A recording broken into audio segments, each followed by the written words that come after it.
You are looking live at the Artemis II Space Launch System rocket and Orion spacecraft in the Vehicle Assembly Building.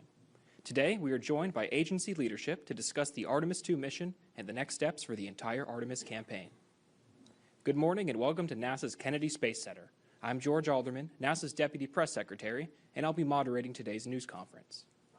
I'm joined by NASA Administrator Jared Isaacman, Associate Administrator Amit Shathria, and Moon to Mars Program Manager Lori Glaze. Today, we'll be taking questions both in person and through our phone bridge. So media interested in asking a question, please press star 1 to enter the queue. And now we'll begin with opening remarks from Administrator Isaacman.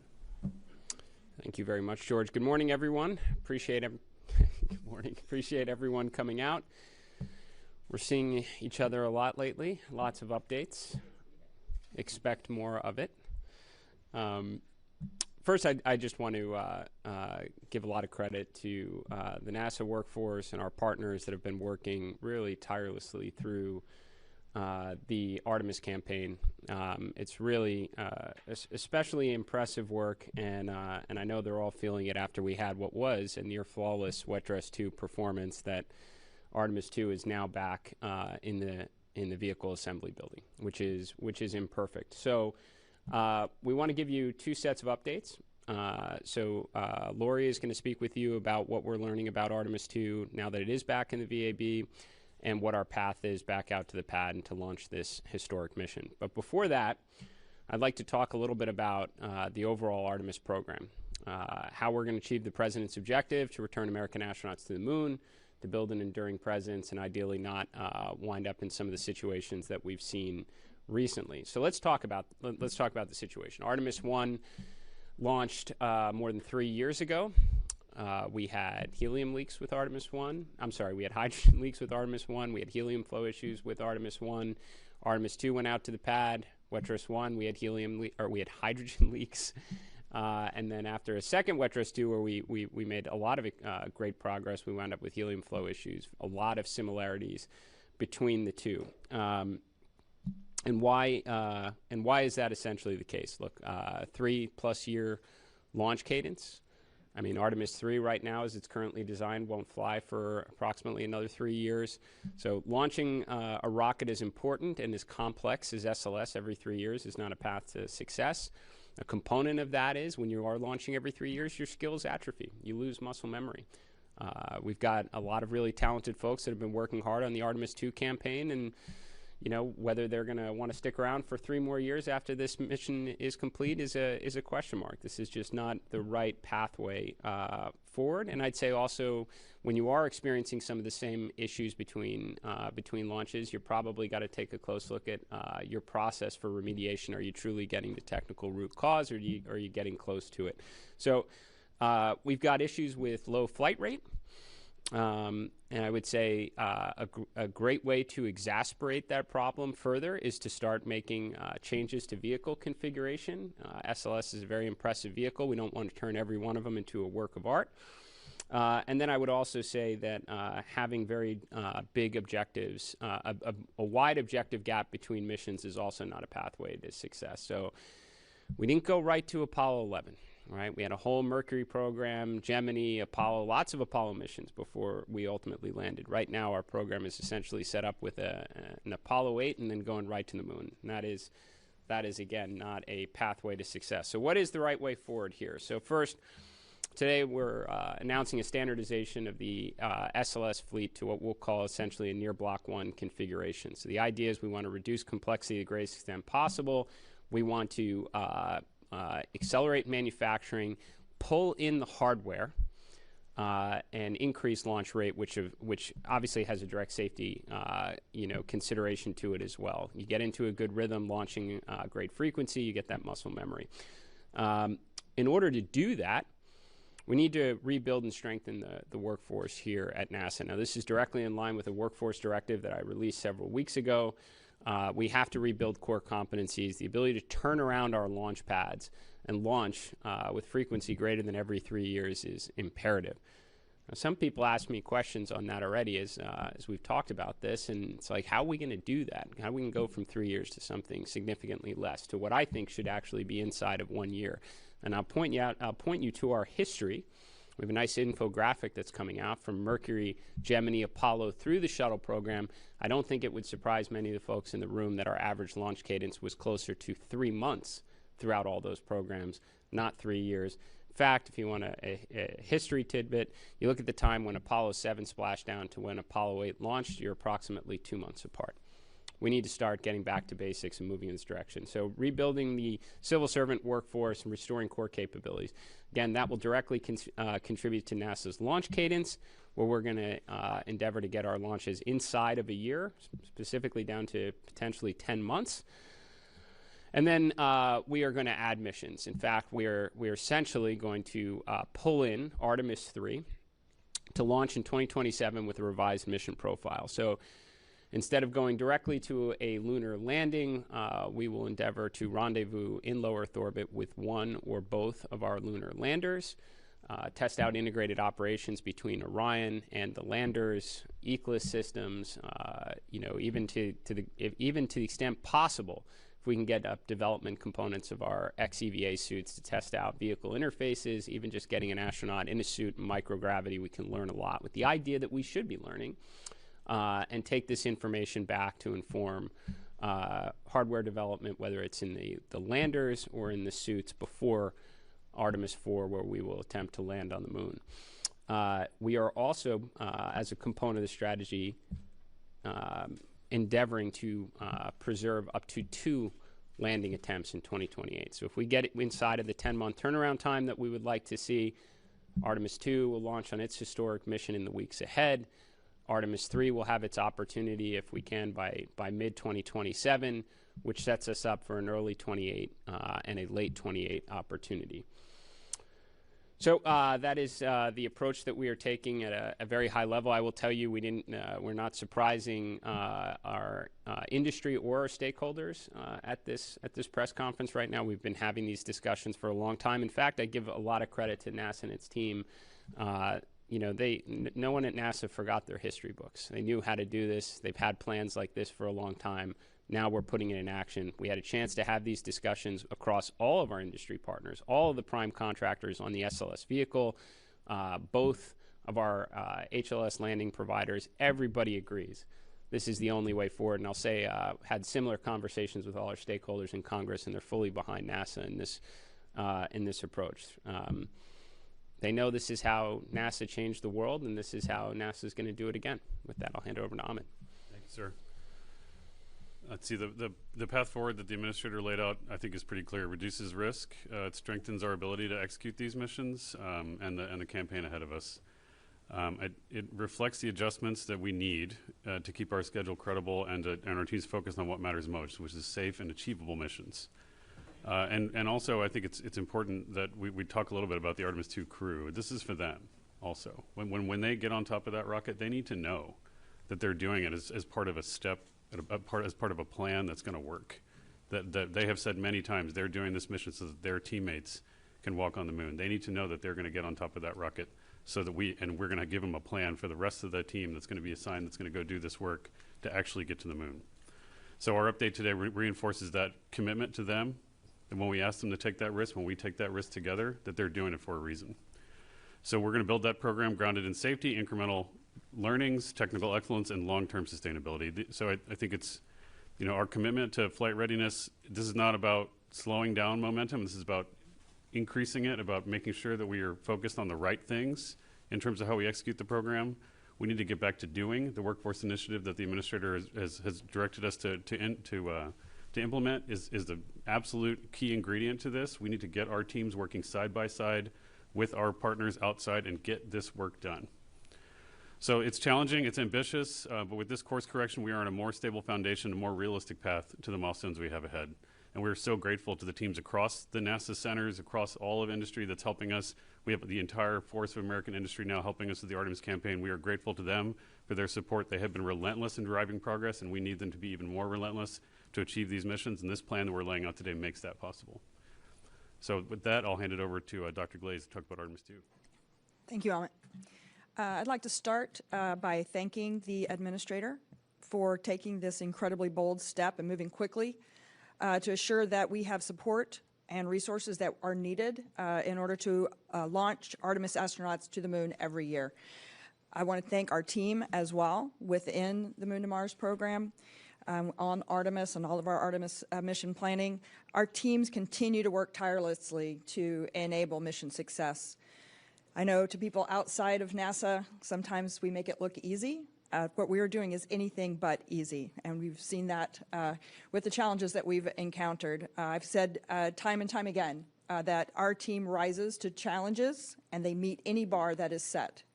This will be a challenge, and I know that we will continue to relentlessly pursue excellence at every step, and that includes not just our NASA team, but it includes, again, our contractor workforce and all of the suppliers that contribute at every level to the success of the Artemis space program. So first things first, I'm going to talk about Artemis II. We were here just a week ago. We were all very excited last Friday after the successful wet dress rehearsal.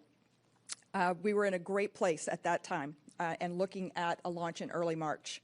Things changed pretty quickly last Friday evening, where we discovered the issue with the flow of helium to the ICPS, the upper stage of the SLS. That occurred as we were doing the reconfiguration of the SLS as we transitioned from the wet dress into the launch configuration. So that was it was disappointing, but that's where we were. And the response of our team was exactly what we should be doing. We allowed the data to talk to us and tell us what we needed to do, and allowed those findings, the operational findings, to guide us in what decisions that we needed to make. And the data were pretty clear that we were no-go. We were in a no-go situation without the ability to flow the helium to the RL-10 engines of the upper stage. So while we have the ability to access the boosters and the core stage out at the pad, we were in preparations already for being able to do the work that needed to be done out at the pad. We do not have the ability to access the interior of the upper stage at the pad. So that's what's the requirement to roll back to the vehicle assembly building. Our team has been working very quickly to transition from preparations for launch to preparations for rollback, and they did that extremely quickly. We were able to roll back within a couple of days. At the same time, the team has worked to streamline a plan for the work inside the VAB to give us the very best possible chance at a launch in the early April launch period. We got back to the VAB about 8 p.m. Wednesday night. The platforms within the VAB have already been extended. You can see them there in the live graphic. And the work has already begun, an incredible amount of work already going on. The suspected system components for the helium flow will be removed, and they're going to undergo detailed inspections and assess the cause of the issue.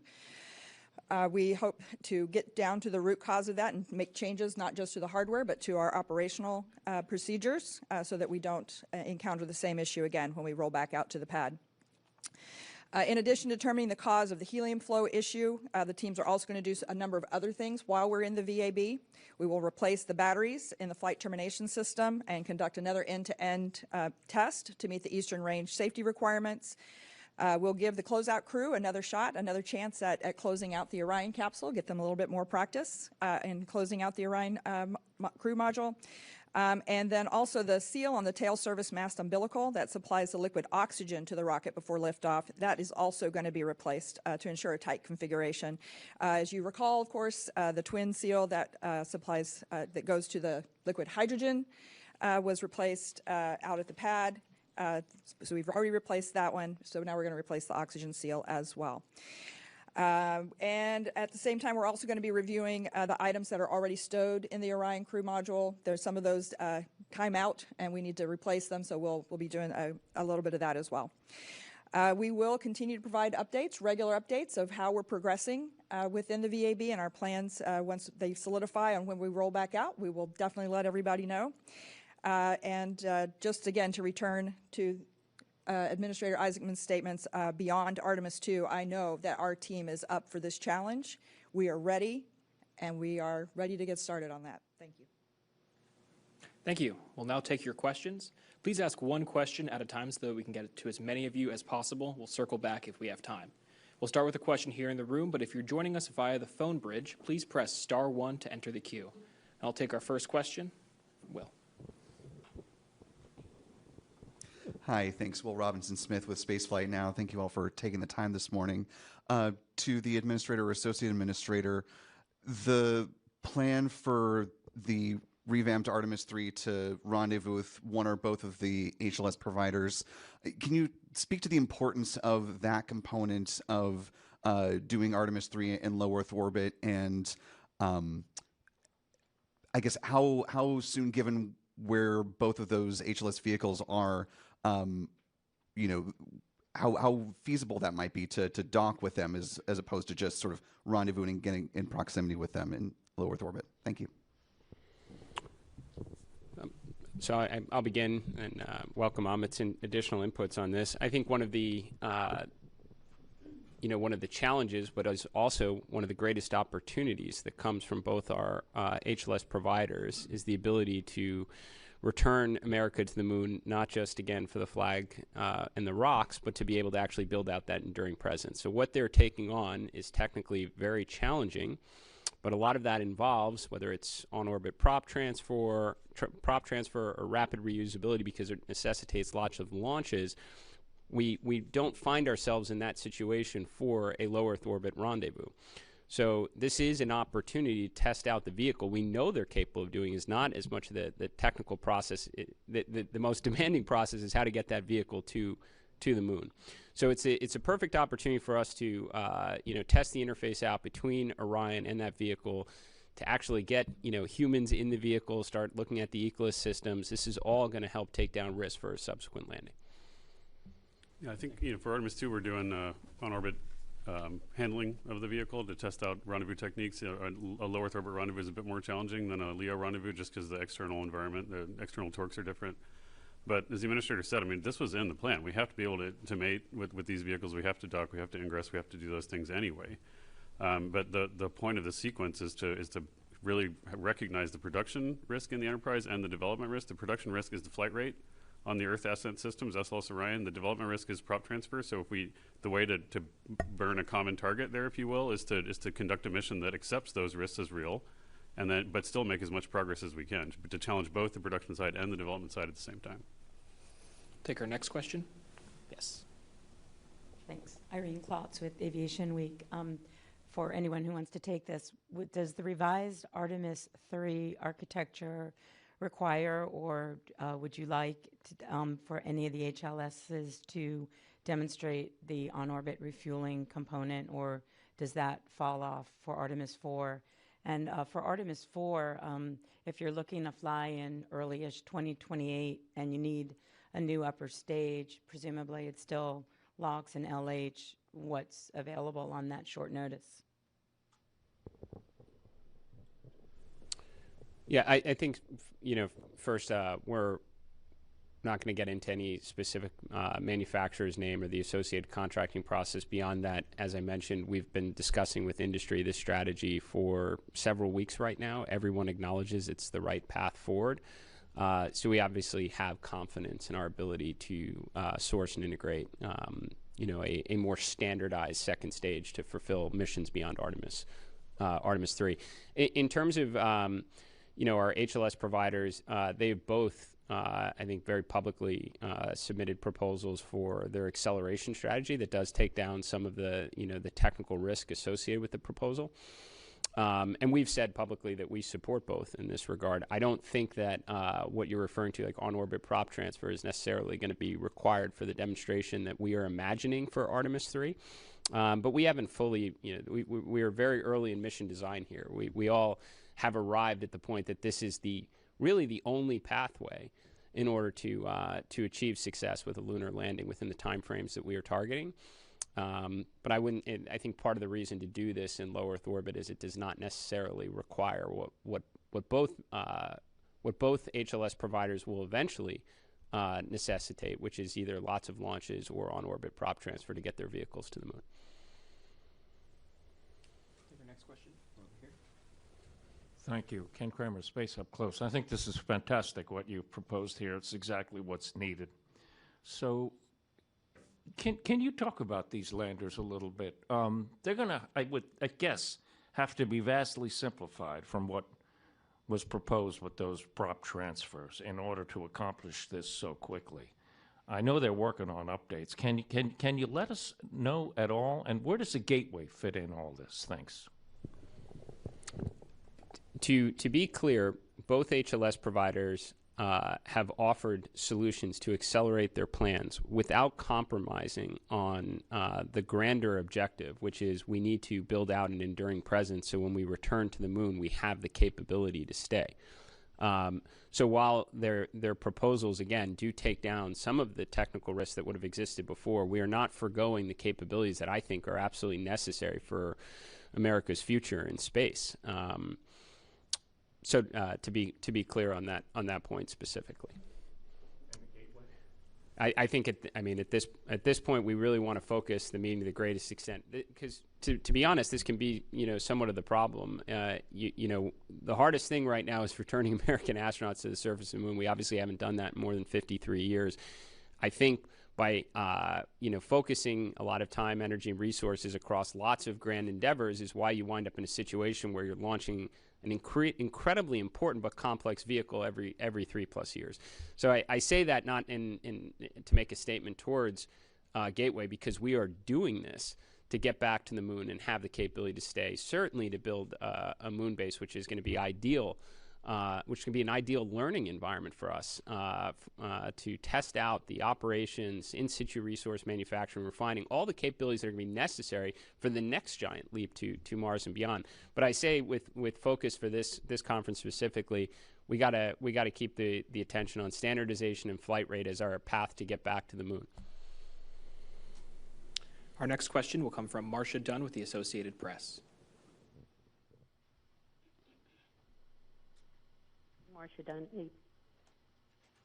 Isaacman. How much did the recent problems with Artemis II, especially mimicking Artemis I, how much did that play into your decision to shake up the Artemis mission profile? And how disappointing are you to have to wait perhaps even longer to land astronauts on the moon? Thanks.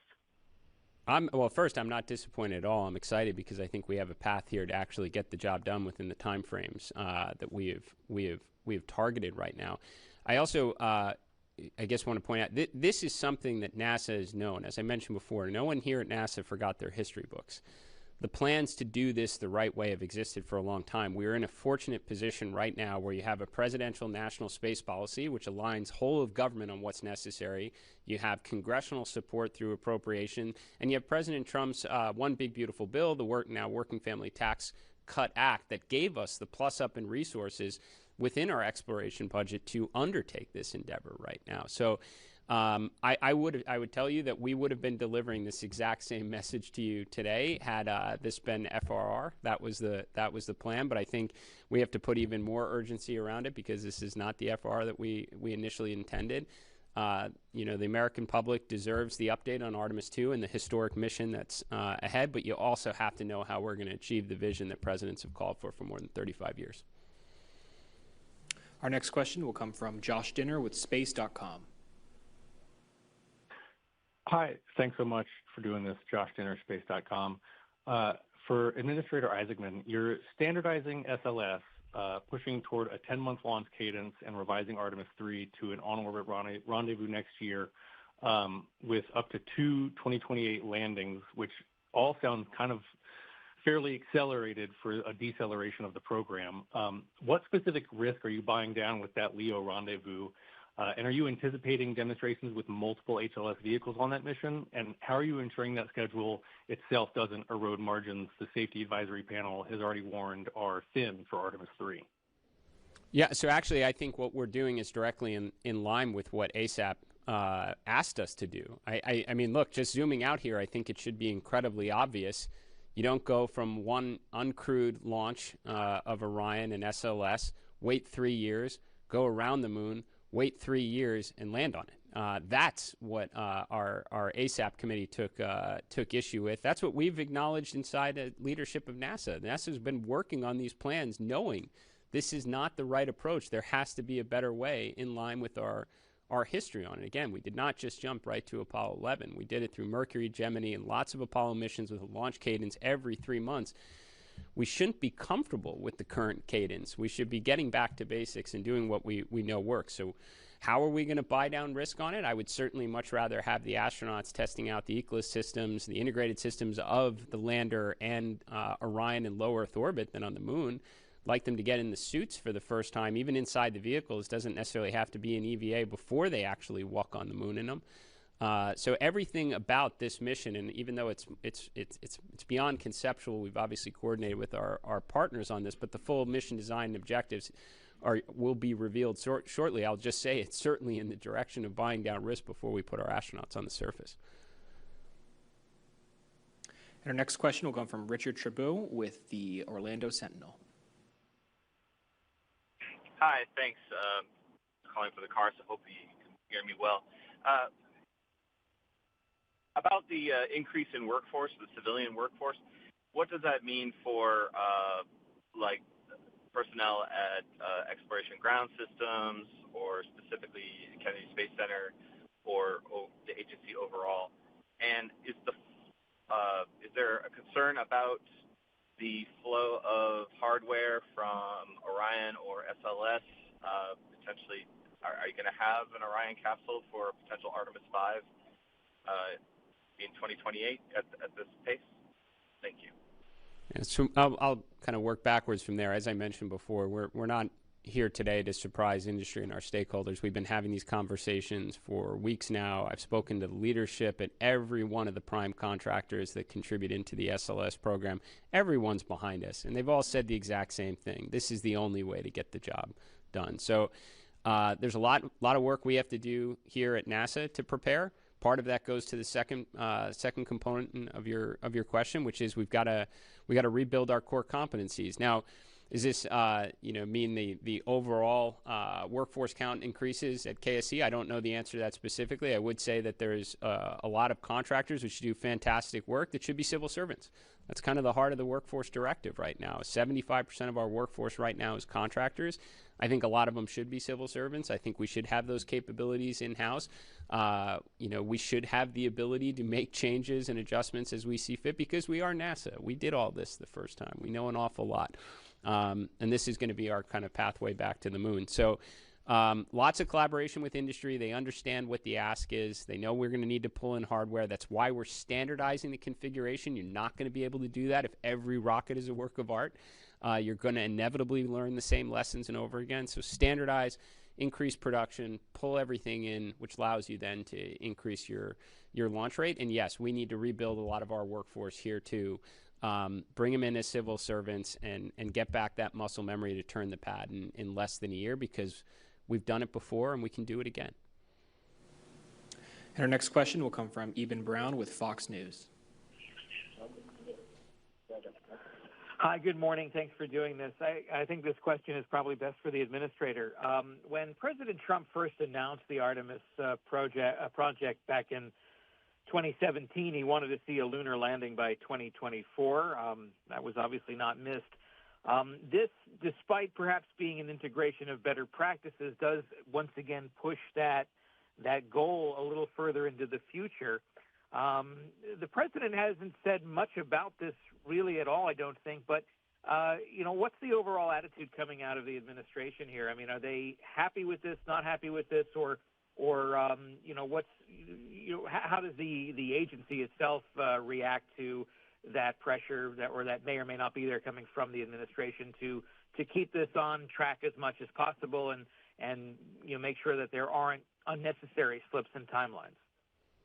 So to be clear, President Trump loves space. President Trump created the Artemis program. We obviously resumed operational flight for our astronauts to and from space during the president's first term. He created the Space Force. He signed a national space policy on my first day on the job in the Oval Office that not only recommitted American astronauts to the moon, but to build out a lunar base, and not only that, to start making investments in the next giant leap capabilities like nuclear power and propulsion, so we can, eventually have American astronauts put the stars and stripes on Mars. I've spoken with him numerous times leading up to my second, nomination for this position about our strategy, the importance of the lunar base. He checks in with great frequency. The Artemis II astronauts were at the State of the Union. I was as well. This is a priority for the administration. I think that, there are There are certainly questions of why we didn't make some of these decisions like we are today in terms of standardization and increasing flight rate in the years past. I think President Trump wants to correct that now, and he's given us all the ingredients to do it. A national space policy, congressional funding, and the plus up from the One Big Beautiful Bill is what enables us to undertake this course right now of standardization and acceleration for an achievable path to get American astronauts back on the moon before the end of his term. I know he's fully supportive. We'll take the next question now. In the back in the beige, please.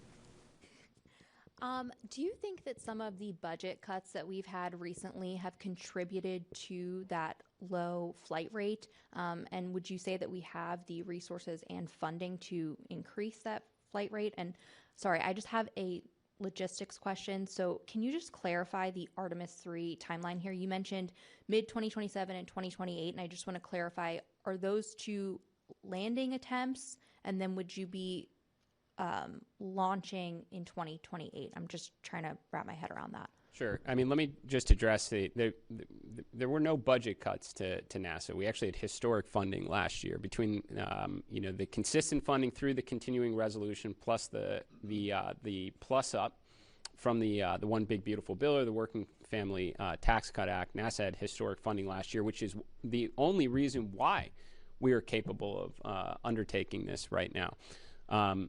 So I would just pause on that point. In terms of, again, to be very clear, because I know we're moving around here a little bit, Artemis II is going to launch in the weeks ahead, 10-day mission, historic mission to go around the moon. It's going to allow us to test out the Orion spacecraft. Artemis III will launch, ideally, by mid-2027. So this is now getting us back in the rhythm here of increasing launch cadence with SLS and the Orion spacecraft. Our objective there, and we've spoken with both our landing providers on this, is to rendezvous with one or both landers.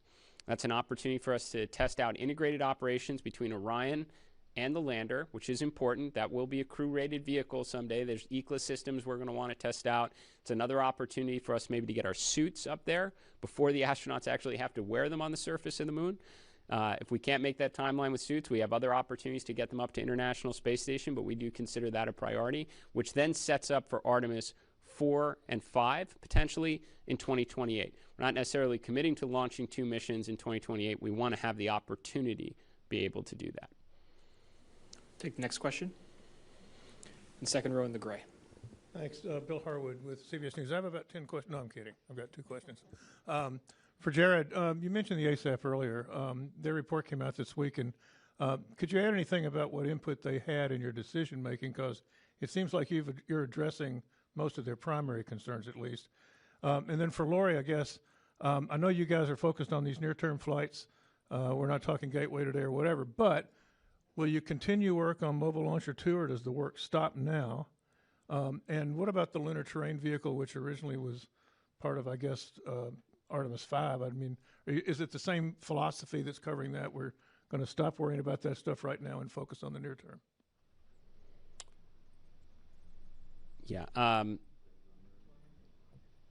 Sorry. So with respect to the ASAP committee, I would say that it is interesting that a lot of the things that we are addressing directly go to the points they raised in their reports.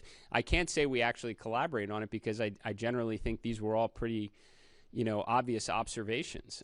So yes, ASAP was rightful to call out some of the, some of our shortcomings, and we should be addressing them. It just happened to be in parallel. So in any of my recent conversations with the committee, I said, look, we are completely aligned. I agree with every one of the points that you raised, and we have to address it. It just so happened to be, even our Starliner report came out in advance of theirs. They didn't know that was happening. It was just the right thing to do, just as our revised architecture and approach to achieving a lunar landing is the right thing to do. And I'll just say, I know you addressed it to Lori, but maybe make it easier on her a little bit in some of these questions about specific procurement strategies. We are building a moon base. You're going to build a moon base, you're going to need rovers. You're going to need lots of rovers on the surface. You're going to need comms. You're going to need navigation. You're going to need power. This is not lost on us. This is a high priority. This is what's so important in the national space policy is don't just go back to stay, right? I would just say let's keep this conversation to a great extent focused on the hardest part, what we haven't been able to do in the last 53 years, which is getting a good launch cadence and sending American astronauts to and from the moon. But I can assure you, all those things you asked about, are going to be a component to the how we stay conversation. Our next question will come from Philip Sloss. Thanks. The question is, does this mean that NASA is canceling the exploration upper stage? And if you're going to fly Artemis III in 2027, when is a crew going to be named for that mission? Thanks. I feel like I'm taking all the airtime here. Yeah, we're not going to talk about contractual issues. I mean, I think you understand the intent of what we're discussing, which is making sure we head towards reliability and standardization of it. We're going to work with our partners and make sure we handle that in the right way. The second part was Crew. the crew. Yeah, again, same way. We're not here to do mission design, right? We're not here to talk about that. I think what's important is what we've said at the end, right? The whole plan is we need to chunk it into achievable objectives. The whole plan we've attempted. It's been augmented by the vision and the space policy that was released. That whole plan needs to be discretized and chunked into the right way, so we're taking incremental risk in the right ways as we continue to fly, as we increase production. That increases reliability, it increases safety, and we're going to do all that together while we increase our training rates and everything else. So that's all part of the integrated plan. We're not going to do a whiteboard session on mission design here, but I can assure you that we've thought through the top level objectives, how they devolve into lower level objectives, and how we're going to put them into these missions. Our next question will come from Leonard David with Inside Outer Space. Yeah, hi. Thanks for pulling this all together, and it's very exciting. I think for the administrator, when you had your back-to-back confirmation hearings, there was a lot of pressure of trying to beat China to get back to the moon. To what extent does that play a role here? Are we accelerating our plans? What's your thinking about China today? Because they probably are going to go maybe in the same kind of time frame. Well, as I said during my hearing, I think competition is good. I think it's a great way to motivate our workforce and our partners, again, to achieve the near impossible. This competition worked very well for us in the 1960s. Turned out, in hindsight, we had near endless schedule margin there. No humans have been back since Apollo 17. That is certainly not the case today. I'd say this is a very, very close from a timeline perspective. All that said, again, I think competition is good. We're here talking to you about what is a common sense approach to achieve the objective, whether we had a great rival in the running or not. If we're committed to going back to the moon, we have the resources to do it. We have a presidential mandate to get the job done. What is an achievable strategy regardless of the competition? And I can tell you, launching every 3+ years is not the right approach. You asked about the crew for Artemis III. Ahmed is totally correct. We got Artemis II ahead of ourselves right now. We still have to get through mission design. You assign a crew that gives you the best chance of success. But I'll tell you, you've all had an opportunity to really get to know our Artemis II astronauts over the last couple of years. It's actually not the desired approach. We'd like to announce a mission, tell you the objectives, here are the crew, and then fly it inside of a year, and then you start getting to know the next crew. It's kind of how it worked in the 1960s. We're going to try and get back to that now. And our next question will come from Eric Berger with Ars Technica.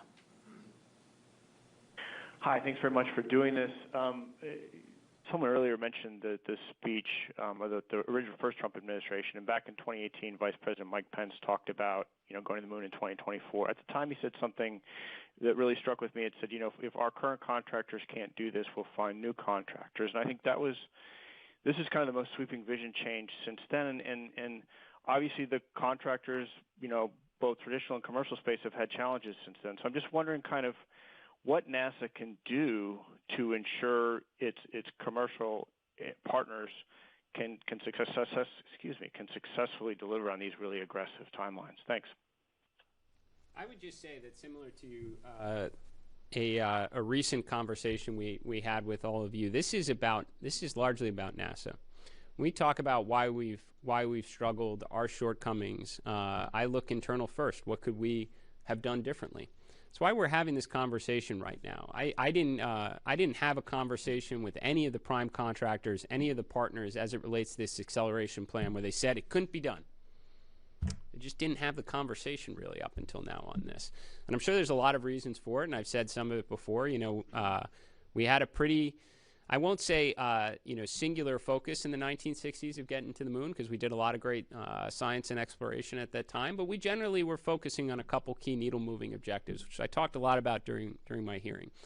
Over the years since, President Trump during his first term, started the Artemis program, we've taken on a lot of interesting projects. Some people have asked questions about them here in this room. I'll tell you, the more multi-billion-dollar projects you have, the more resources and attention it captures, the less you launch lunar missions, right? So we're taking ownership of this. We're taking responsibility of the objective, the critical national objective that's been entrusted to NASA, and how do you do it? Well, you talk to your partners and you tell them we're going to have to start making some decisions. We're going to standardize. We're not going to turn every rocket into a work of art. We're going to increase launch rate. We're going to do it in a logical, evolutionary way. We're not going right to Apollo 11. That makes no sense. What can we build up to gain confidence so that when we do embark on the true landing, we have the highest probability of success? And that's what we're doing right now. So I'll tell you, today this is a NASA story. Not saying we don't come back to you in a year and say that we have to make some adjustments here with the vendor, but right now this is something that we need to own, and that's what we're sharing with you. Next question will come from Ken Chang with the New York Times. Hi, thank you. So with this revision, you're using up, through Artemis 5, you're using up the SLS Orion that's mandated in the big, beautiful bill. So I was wondering, Mr. Eichmann, are you thinking about the follow-on architecture that you've talked about after that?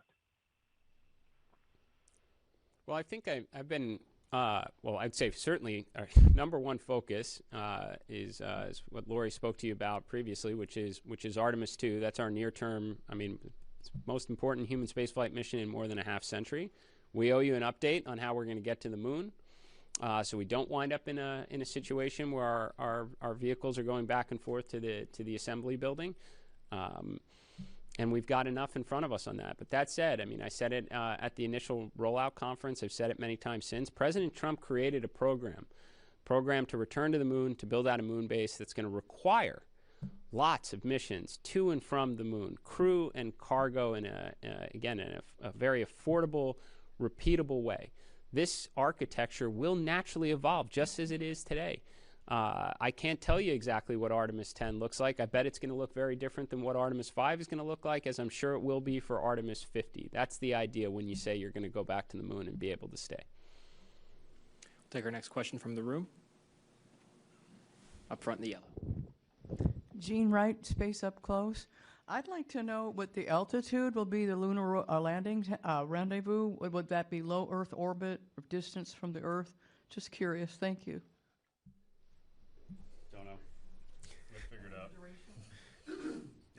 Ideally, we want to put as much, every time we take the ascent risk with a crew, right, we want to make sure we get as much done, right? And so we'll get into an orbit that's achievable for as many docking and mating operations as possible, as much, environmental similarity to what we would experience, during the landing mission. So we're gonna take all those objectives and pour it into the design, but I can't tell you the orbit yet.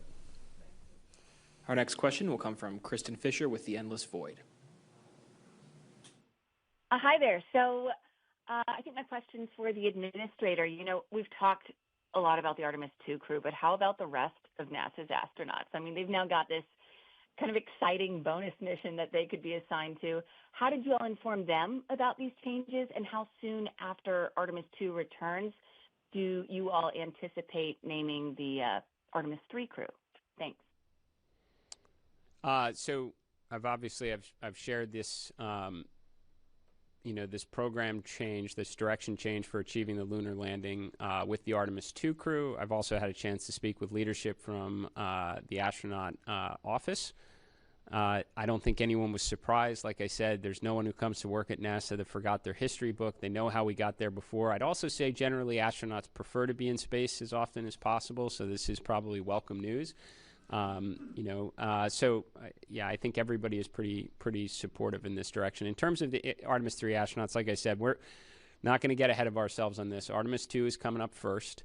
We're going to use this time to kind of go through mission design with our HLS providers. What do we think is achievable? What are the most pressing objectives? I think obviously high level, we know what will help buy down risk for the landing.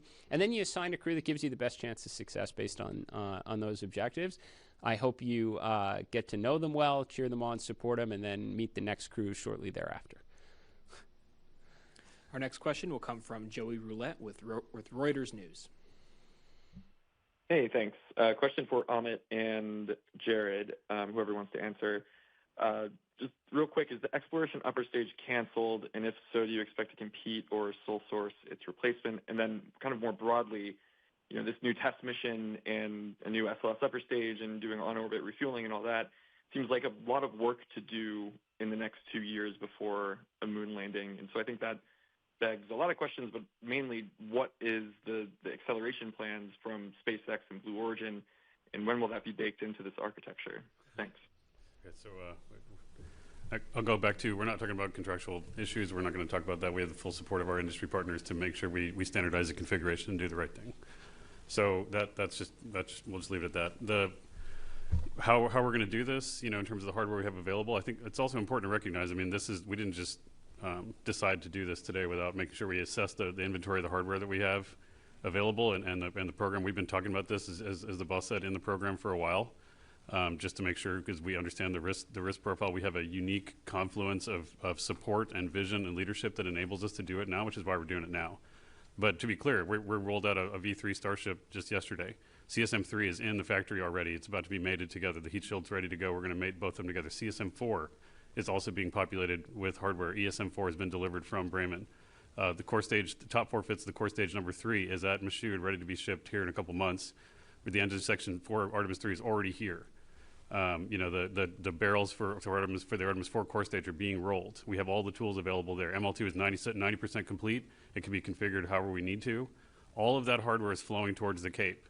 We just need to get on with it. We have to get our workforce side by side with the teams out in the field, put this out there and start working on the hardware, start focusing on the right things and do it. We can do it. We need the energy, we need the vision, and we need the plan to make sure we go do it, and that's what we're going to go work on. Next question will come from Jeff Faust with Space News. Good morning. Question for the administrator. Over the next few years, do you think these changes will result in sort of a net cost savings by standardizing SLS and not developing the Block 1B version, or additional costs by accelerating the pace of missions? And then maybe just a quick question for Lori on Artemis II. When do you need to roll back out to the pad to be able to support a launch in that early April launch window? Thank you. Yeah, so I'm not going to get into the P&L here. As you mentioned, there's obviously some puts and takes. If you standardize the vehicle, not every one of them again is a work of art. You're going to save costs. This is what all of our manufacturers have been asking for. It's why everyone got around this program so quickly. No one likes to do lots of one-offs. Same is applicable for how we want to approach our lunar landing. Like let's define some criteria and template this out. I'm sorry, this with respect to the moon base. And then you can forecast lots of demand to industry so they can get good at what you need them to do. So everyone, I'd say, is pretty aligned on that. Now, at the same time, we're also asking people to work faster. We're talking about hiring and bringing in workforce. So there are areas where we expect savings as a result of this approach. There are areas we expect to spend more. We do believe that we have the resources available to achieve this. I guess leave it at that. Yeah, and as far as the rollout question, we are working diligently to make the changes that I mentioned at the beginning, the work that needs to be done within the VAB. We will need, at least, a week and a half or so-ish out at the pad to prepare for launch. I'll certainly provide an estimated rollout date when we have that available. Next question will come from Micah Maidenberg with the Wall Street Journal. Hey, good morning. Maybe for the administrator, could you explain a little bit how the new Artemis plan was put together? Was this something that was on the shelf when you started or brought in with you or came up after starting? Is there the person who's like kind of the brainchild for this plan? Thanks. Yeah, I'd say that this was, we gravitated towards this very quickly. And, you know, when, look, obviously, again, it's a huge team effort, but when Amit and I started discussing this subject, he said, we have a plan.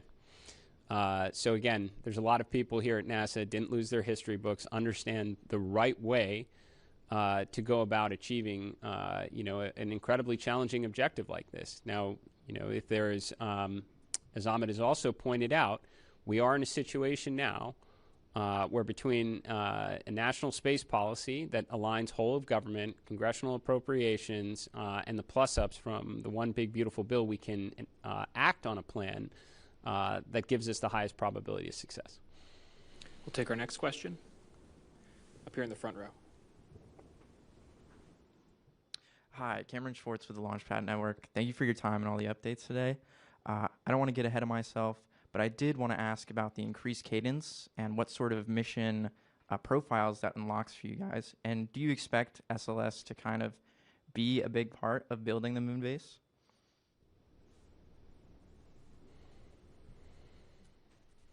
Yeah, so I think you know, we like the boss said, we're going to use all the hardware we have to achieve these missions. We're going to put the objectives together as we've decided. You know, it's pretty clear. You know, we have to be able to demonstrate in-space activity, the launch cadence. You know, reliable Earth ascent, reliable lunar descent, reliable lunar ascent, surface operations. All that has to be demonstrated, right? So we're gonna put those objectives into the plan. We have scoped that out already because that was the kind of end state here. But what we're trying to do is, you know, put them into manageable chunks so we can actually fly more quickly, because that pace, that cadence is what really will lead to reliability and safety, and that's what we need to do. Now, we have the hardware we have. We're going to do everything we can to utilize it to the maximum extent, and then as we said, we have all of industry supporting this, and so whatever hardware we have going forward, we're going to take advantage of to provide that regular cadence. Next question will come from Marcia Smith with Space Policy Online. Thanks so much. I'm assuming that you have briefed this to the relevant people in Congress. I'm wondering what the reaction is, especially to your decision to eliminate the Block 1B and the Block 2 of SLS, which was part of the 2010 NASA Authorization Act. So is Congress behind this as well? We've, as I mentioned, we try not to have we try to maintain a no surprises policy here at NASA. To do the near impossible takes the contributions from everyone. We want to be very aligned before we go public on a matter like this. So we've spoken to industry. Can you meet the demand? The answer is yes. We've certainly spoken to all of our stakeholders on the Hill. They all understand that this is the path forward.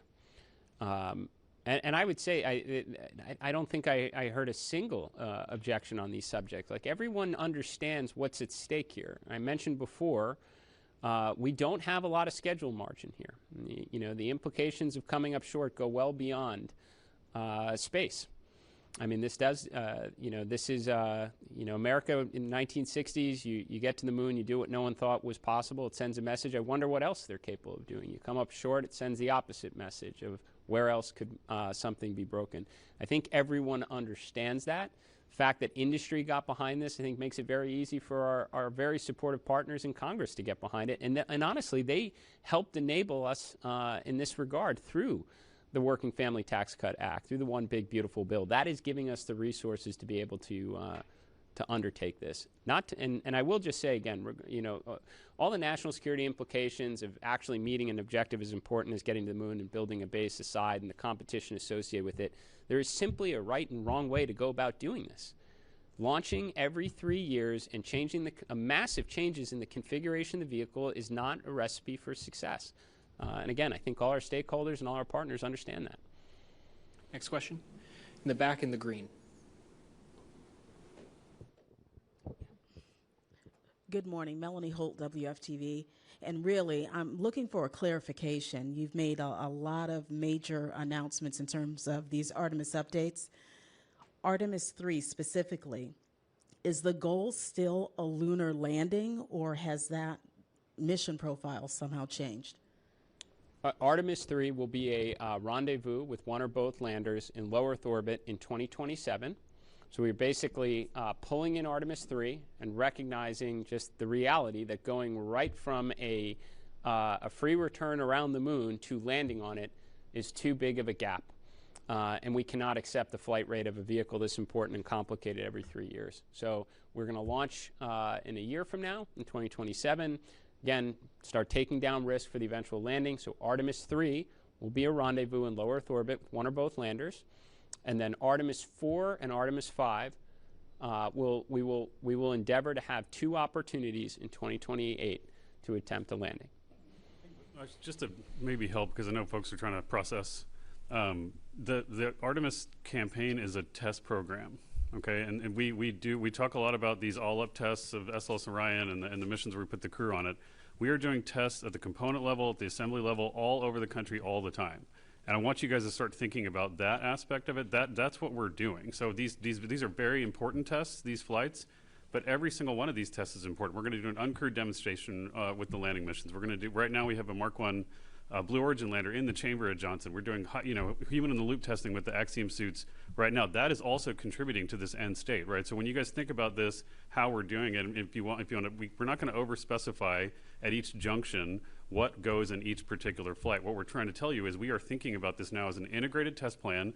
Those test objectives have to be achieved as incrementally and as successfully as possible at every step, build on that learning at each subsequent step to eventually lead to the ultimate objectives which are set out in the policy and the direction we've been given.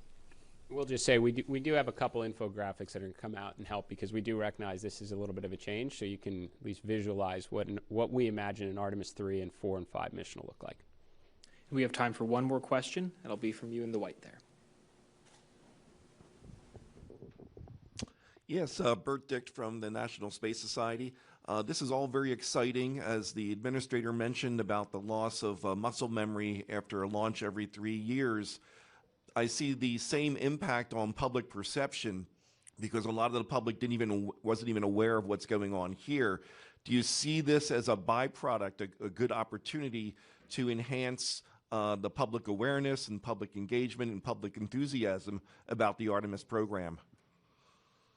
Well, for sure. I mean, we have no doubt. It's mentioned many times that it's it's a different environment than the 1960s. There's more than 3 channels on a TV, so capturing people's attention at times can be challenging. I have no doubt when Artemis II takes flight, the world will take notice to that.